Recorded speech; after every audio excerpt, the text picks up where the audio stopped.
day 3 and we are at sea today. Look at this. This is lovely. I love this room. I know it's got really nice. It's waking up to that. Yeah, it's nice to have a balcony, but if you can't, you know, for the price difference, this is just perfect. And it's such a cozy little room. I don't know, it just got a really nice warm feel. Right, it's quite late. Had a bit of a lay-in for a change because it's been go, go, go so far. So what are we going to do today? Let's have a look at the platter.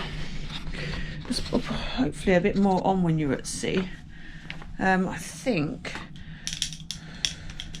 I'm going to keep all these and put them on my website so that you can have a look, and if you want to see what sort of the typical cruise itinerary is, I'll put them all up there on photo. So yeah, thought there was martini. Oh yeah, martini demonstration. I think I might go and have a look at that. Then at 1 o'clock, this guy was really good yesterday singing. So AJ Clark presents Berlin to Bernstein, the great American songbook. So I think I'll probably go and have a look at that. Oh, I've got wine tasting at 3, so we will do that. Maitre D's Wine Club, doors open at 2:30, which is really cool. And because I'm elite, you get that phone-in complimentary, which is really nice. So, and I'm in Share this evening. So first of all, though, just going to have a wander around the ship. The time is 10:31, so I've got a little bit of time yet for, well, 11 o'clock's the martini. So yep, let's go and have an explore. Exciting day 3. Here we go.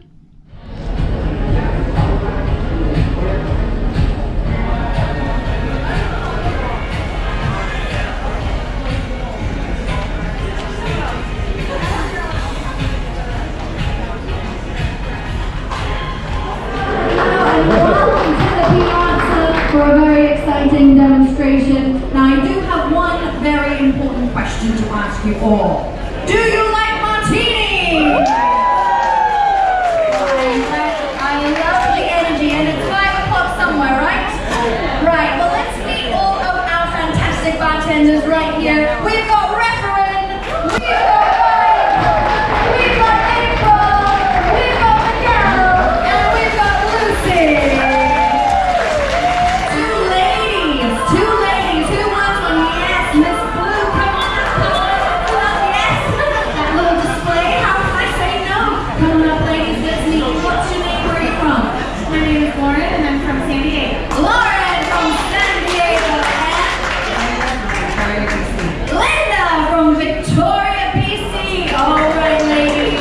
Come and take your glasses or your shakers.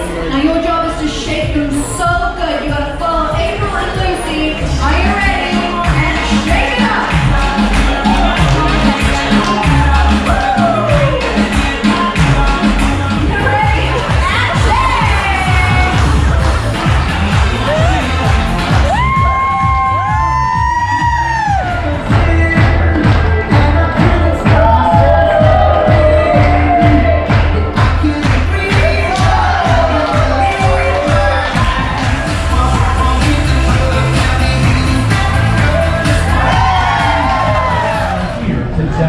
And you can use any of your own personal materials, you can use recycled materials, but all we ask is that you do not use any safety equipment and no breakables. So no glass, no thin plastic, nothing that could shatter.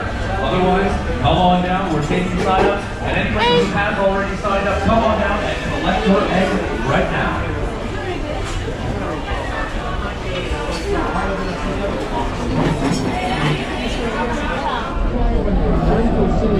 So lunch, just sat and had quite nice conversation in the casino, chilled out there, and now bit of lunch needed.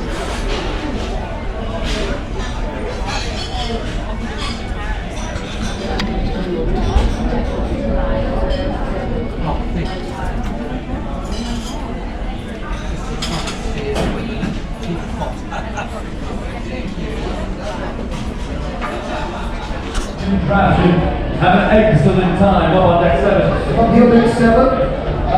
We will get you ready and set, folks. Again, for those of you who wish to sign up, like a last minute sign up, we still have some extra eggs. Basically, you have to come up with a construction that's able to hold the egg fresh and intact, prevented from breaking after dropping from up here deck 7 down to deck 5. For those of you with the devices, with the eggs all set and ready, Anybody that is seated down here in this area, you're fine where you are, but you may be in the yoke splash zone. I'm just warning you now, things can get messy and amazing and a little extraordinary. So stay tuned. we've got to drop those constructions.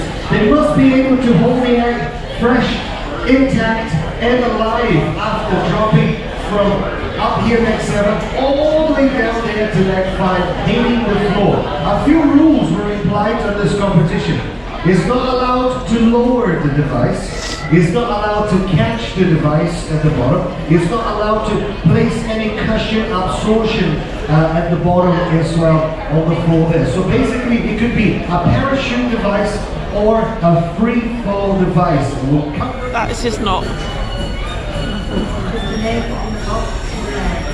An egg in a box in a bag. There's like an elf on the shelf. There's an egg in a box in a bag. It's beautiful. What else is? I see a piece of clothing there. What's that? Is that going to hat? Oh, inside. What's inside? Fernando, I think that's your pantyhose. Oh, that's lovely.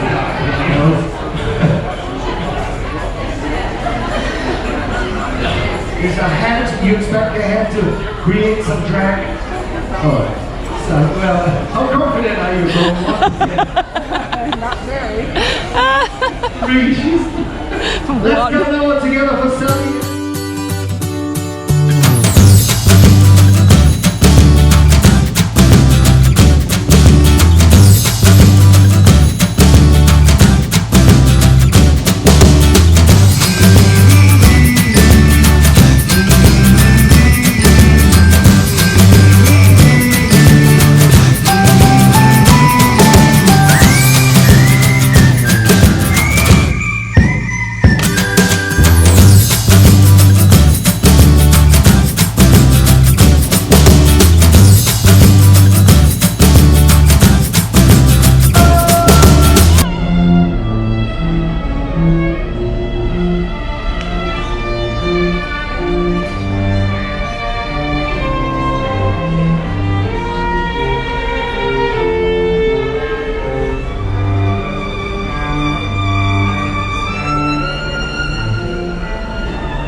So far today, what have we done? What's the time? Time is nearly 2. What have we done? So spent some time in the casino, had a bit of breakfast, then spent some time in the casino, been to watch the egg drop. That was fun. Watched a martini demonstration. That was good. And then just been to a talk on the American composers, which was really interesting, really good. And now it's Maitre D's wine tasting session. So let's go check that out. He's always here. He already knows all our speeches really, really well. Next time I'll be doing the guitar playing and you can come over and do the introduction, if that's the deal. Yeah. Anyways, everyone, my name is Carlos. I come from that small little country of Portugal. A country full of traditions in terms of winemaking. Originally, I am from the north part of Portugal. And I grew up with my grandfather. A lot of it because, guess what? My dad used to work on cruise ships. This is a true story. And I do grow up with him. And I used to go with him all over the place. He was a farmer, a simple farmer. He was not a winemaker or anything like that. But just like every farm over there in Portugal, everyone will have a small little vineyard and everybody makes wine for the family. So I grew up looking at that. I've been around all the process of winemaking. I actually step on the grape with my bare feet. Okay, it was just for the picture. I mean, I was really young, but still, I did experience that. By the way, do you know why they used to step on the grapes with the bare feet? It's not to add any aromas or flavors. I can guarantee you that. It's so that you won't crush the seeds of the grapes by crushing. So we are going to start off with my favorite champagne, Veuve Clicquot, straight from France. Of course, what else the champagne comes from? Still in France, we are going to have the Chardonnay Domaine Norcières. This is a beautiful, beautiful wine, which is done by the family Rothschild. I mean, for those of you that know wines, know that family Rothschild is one of the symbols when it comes to winemaking in France. Then we have, and this is going to be something is very strange. This is a Spanish wine. It's called Martin Codax. It's an Albarino, and this is done up on the border between Portugal and Spain. We actually make exactly the same, except ours is much better, right? So we all have. Then we are still on Yodel, and we are going to be in Italy, right? We just came from Italy, so we are going to go back this time in the form of wine with a Maso Campofiorin. Beautiful red. We are going to have a true blood Italian to talk about it. Then we're going to finish off on the New World Reds. I'm a big fan of New World Reds, let me tell you. We are going to have the Ferrari Carano Merlot. Beautiful, beautiful Merlot, still with enough power that sometimes you can miss on a Merlot. And to finish it off, right, the Silver Oak Cabernet Sauvignon. Everyone, so champagne's for every kind of celebration. You have a birthday, you have an anniversary, you have a wedding, you have a divorce, right? Why not? If it's a happy divorce, let's celebrate if both parts are in agreement. But where did it came from? How was it created? How was it invented? What happened over there? Well, according to the most popular belief, right, or actually most of us believe that that the champagne, the original champagne that comes from the region of Champagne, of course, it was invented by Dom Perignon. Well, let's look at the color, right? You have a light yellow pale kind of thing, right? With some nice, it is nice and brilliant. It does have some nice light shining through. It's very good. Now we bring it to your nose, everyone. And I know that I have a big nose. I can smell everyone around here almost. It is funny. I mean, when it comes to nosing a wine, let's put things this way. It's all very personal. Like I said, me champagne, it brings me back. You know when you have an aroma? All right. We sit here. We are all awake. Yeah. Are we enjoying the wine? Yes. Very good. I'm Francesco from Italy, a place that I think a couple of you knows. We don't know anything about wine. We don't know anything about cheese, food. You never heard about Italian wine? I don't think so. But even if I'm Italian, I have a secret to share with you, to confess. My favorite wine is champagne. Now you will say, what's wrong with that? Well, there is not a single Italian that is allowed to say anything good about France. Any French people around? I'm safe. Well, you will never listen to any French say anything good about Italian. It's something that keep us on the same page.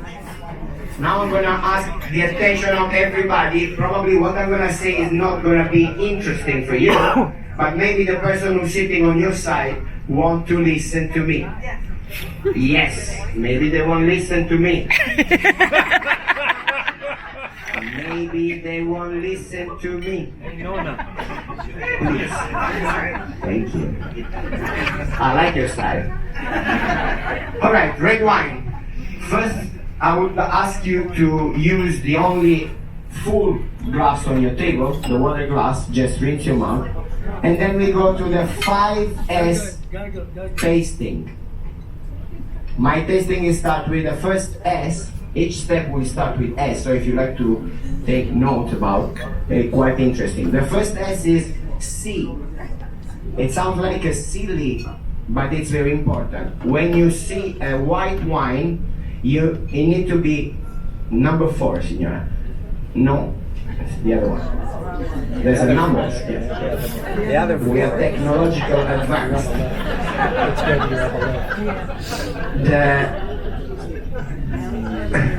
Come on, be serious. Better to be serious. So the first test in a white wine will be to look at the color of the wine, the clarity, the purity of the wine. Because if it's cloud, if there's something that is floating, it's something that shouldn't be there, you are allowed to call the waiter and say, this wine is not good.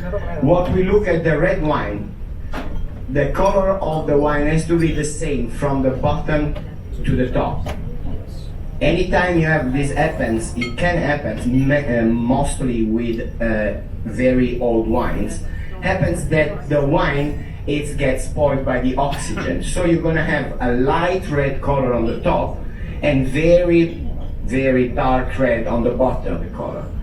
So the second S is swirl.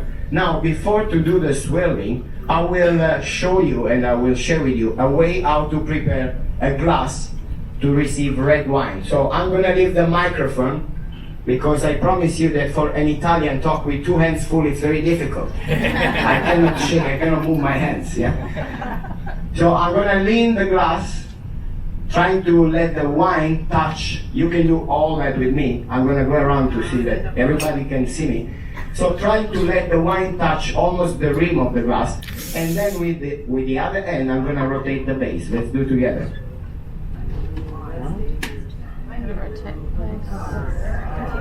Try to do that with one hand, yeah.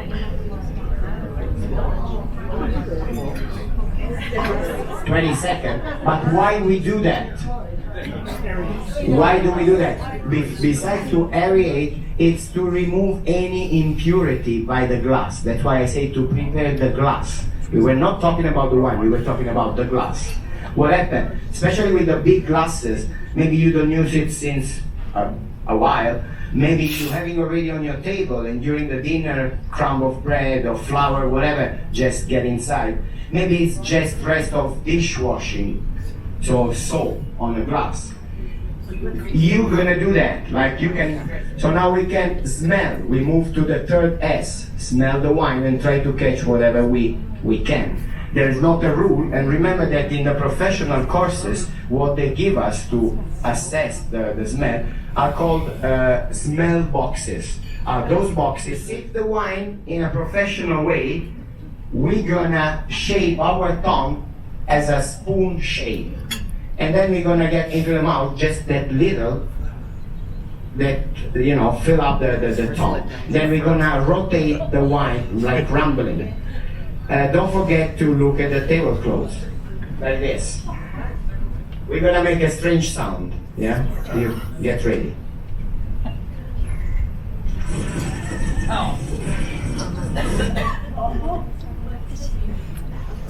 What you do in that way, you just keep on swirling the wine in your mouth. What? Signora, what happened? All right. Cool down. Get back on the wine. Yeah? So when you taste the wine and you do that, the taste that you have around your palate will help you to detect the flavors. Okay, so evening number 3. I'm in Share tonight, so I'm going to give that a go. It's formal night, so we've got champagne, fountain, all that like they do on Princess. It's been such a nice day. Went wine tasting. You probably see, we will have seen it. I don't know what order I'm going to put all this in.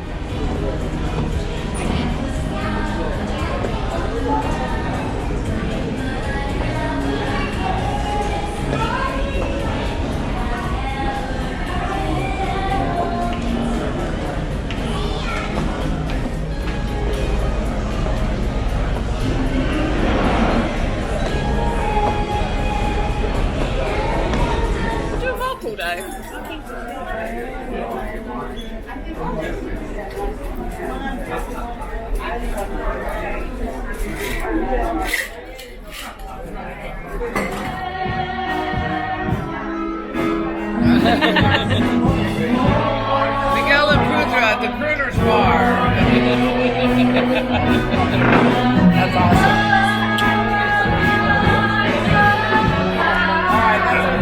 Having a great time here. Doesn't get no better. Champagne floor. Wow. See? I'm going to promote your channel now. So yet again, I'm at completely the wrong end of the ship. This is just what I do. I just walk around the ship aimlessly, trying to find where I'm actually meant to be. This is beautiful out here though. How cool is this? Look at this. Oh my god, this is amazing. So beautiful. As I was saying, yeah, seriously, I go and sit there at the bar, just me, little mommy, and I know so many people. I know more people on this cruise as I'm sailing alone than generally most other people do, and it's lovely. I absolutely love it. Please, please, please, just try this as a solo cruiser. Try it, do it. Don't be afraid to talk to people. Don't be afraid to say hello.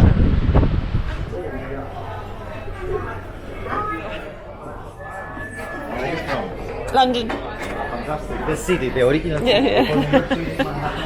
Yeah, London.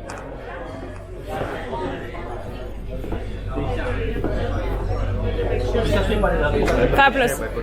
Thank you. Thank you very much.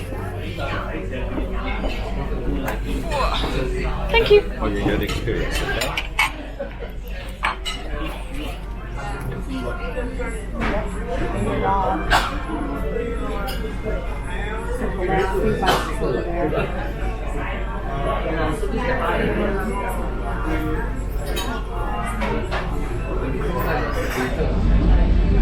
I don't know what you can see there, but that sun is so round and so pure sitting over the ocean. It's unbelievable. It really is. It just doesn't seem real. It looks like a moon, but a red moon. But it's not, it's the sun. Oh, I've never seen anything like that. It's just incredible.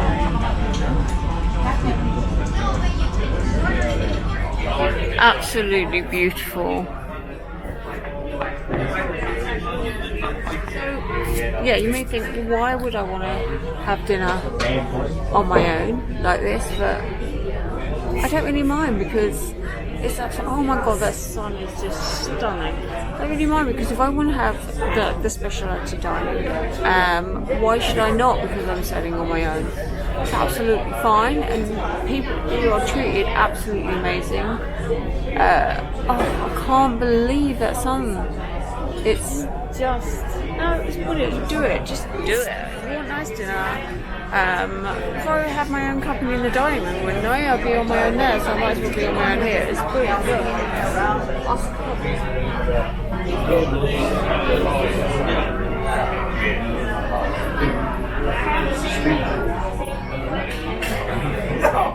Right, what am I going to have? I'm going to have beef bresaola. Maybe that's how you say it. Yeah, I'm going to have beef bresaola. Then course 2, I'm having tomatoes and burrata. I'll do white asparagus and reddish, lightly roasted asparagus with arugula pesto. No, first one. Course 3, pork ravioli. Definitely pork ravioli. Course 4.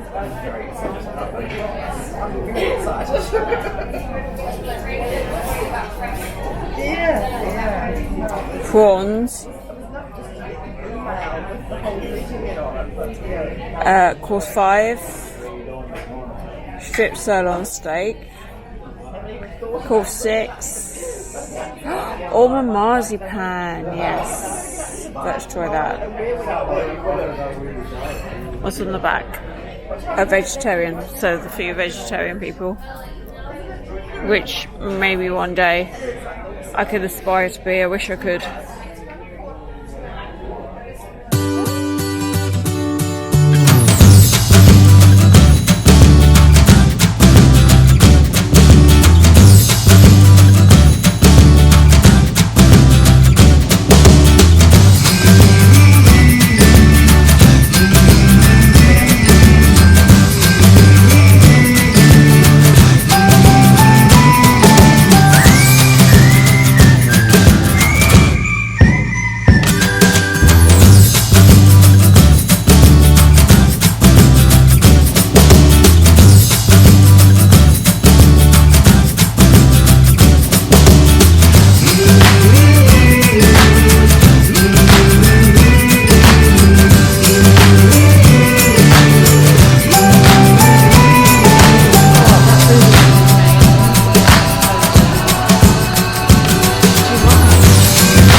beautiful space, but sometimes I don't know that Princess uses their spaces to the best of advantage. But there you go. Oh, that food was amazing. Just 6 courses. Yeah, it was a lot. Why do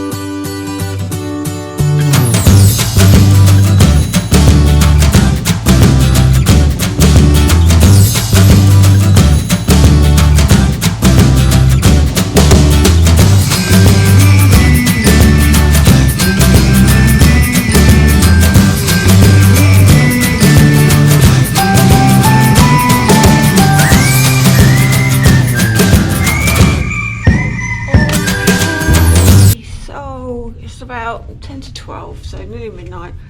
What a good night again. This boat has the most amazing people on it. It's been so much fun. Calling off from night 3 after an absolutely brilliant day at sea. Fantastic, great food, great atmosphere, great people. Yeah, I feel, yeah, just so at home on this boat. Had so many people that I've met. I'm probably the least lonely person on this whole boat. It's brilliant.